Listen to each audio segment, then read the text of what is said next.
Hey, what's happening? Welcome back to the GM. I'm your guy, Boulanger. And man, up next in the GM, man, I want to talk about something I haven't heard yet.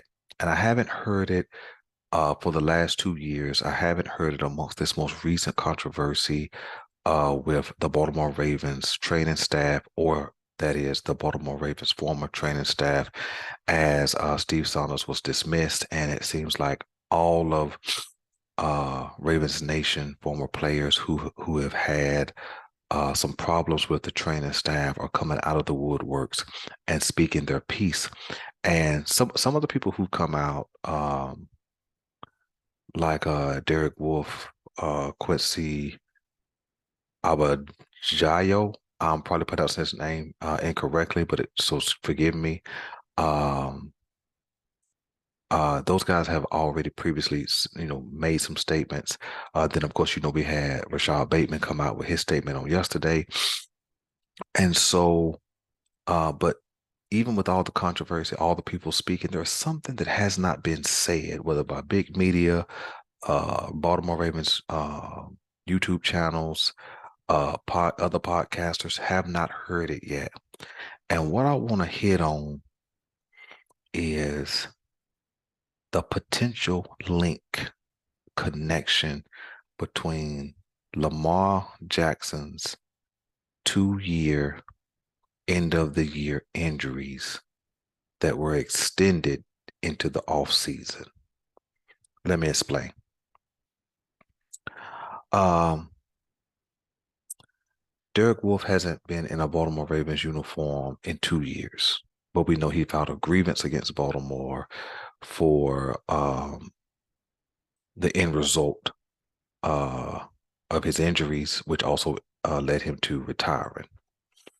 Uh, we heard of some other players come out and make some allegations against the Baltimore Ravens training staff. And then, of course, the survey that was done gave the Baltimore Ravens training staff and those associated with the training staff an F minus.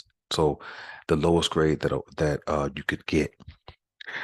And what that says is the problem with the training staff has been going on for probably 4 to 5 years or longer.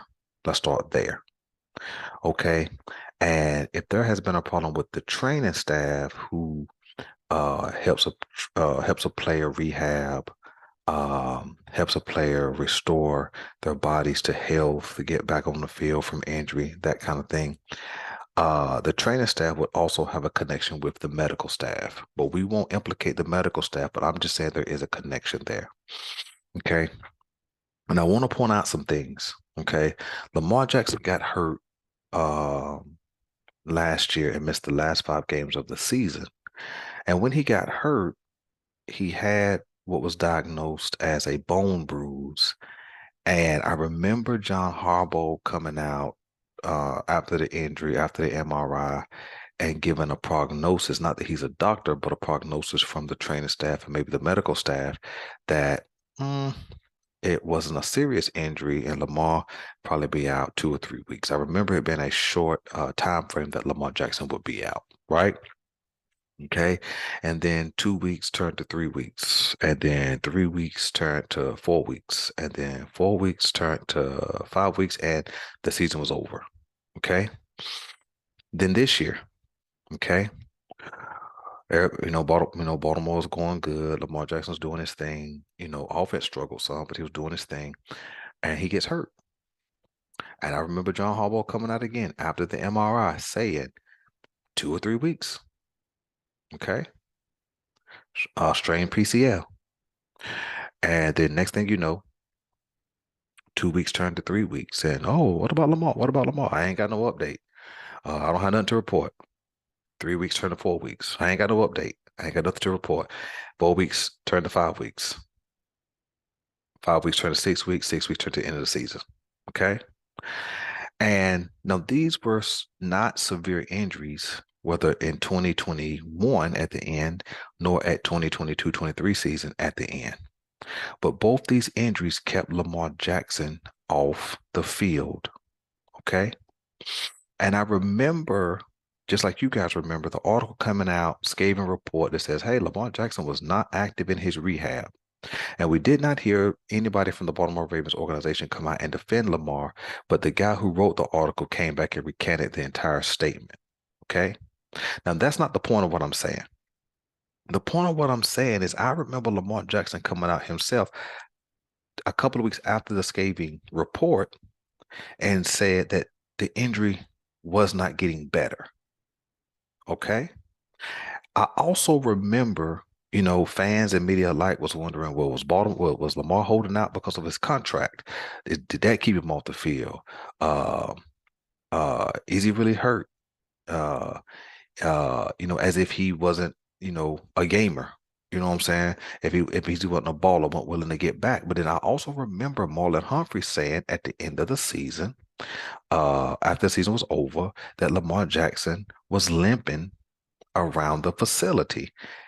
Therefore, they knew that he wasn't going to be ready. They knew, meaning the players knew that he was not going to be available, right? So a question then has to be, how could two somewhat minor injuries have kept Lamar Jackson off the field for 5 games at the end of the previous season and then 5 to 6 games the end of this season? Well, a common link, ladies and gentlemen, is this highly scrutinized and highly suspect training staff. What if this training staff and their malpracticing selves, what if they couldn't get Lamar ready to get back on the field? What if their practices were so ineffective that he couldn't get back on the field? See, because how are you still swelling in 5 or 6 weeks as if you were still in your first 1 to 2 weeks of injury, which is what one of the reports were. You see, when we hear reports through the national media as fans, we only get the narrative that they want us to have. But when we start hearing real news and get real information, when the covers begin to be snatched off, we can now have a better understanding that maybe it's this quackpot training staff that was finally dismissed that contributed to Lamar Jackson not being ready and back on the field. Well, let me tell you why I point to them as part of the reason and maybe even a major reason. Okay. So Ronnie Stanley gets hurt, I believe the same season he got paid. So let's go back 3 years. Okay. He gets hurt. He misses the entire season, basically. He comes back at the beginning of the 21-22 season. He plays a part of his first game, and then he misses the entire season again. Well, who would have been overseeing his rehab of the injury and surgery from the initial injury? It would have been the most recently dismissed training staff. Who would have been the overseer, right? Think about what I'm saying. This is why I implicate the medical staff too. Who would have been the overseer over the 2021-2022 season where Ronnie Stanley played a partial game and then missed the whole rest of the season, and it had to have a second and I think a third surgery? It would have been the same medical and training staff. You see a trend. Ronnie Stanley, after a whole nother year of being out, coming into the 2022-2023 season, guess what he wasn't? He still was not ready to go at the beginning of this season.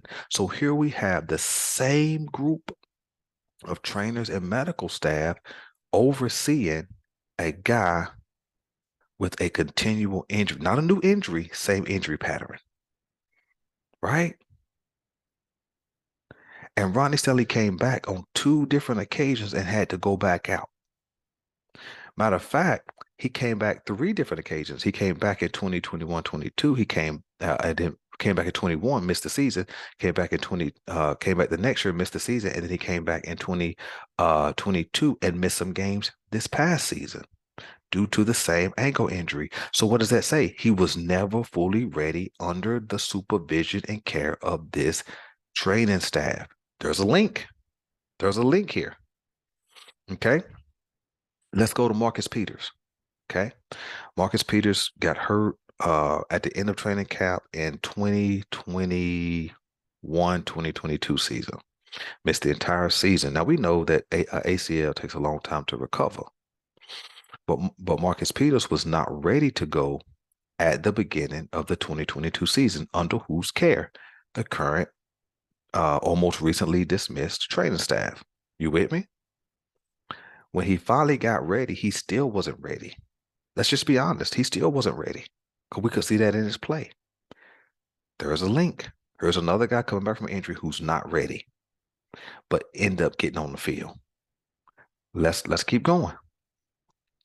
So we knew that Derek Wolfe was injured. They tried to get him ready, but never was able to get ready. Okay.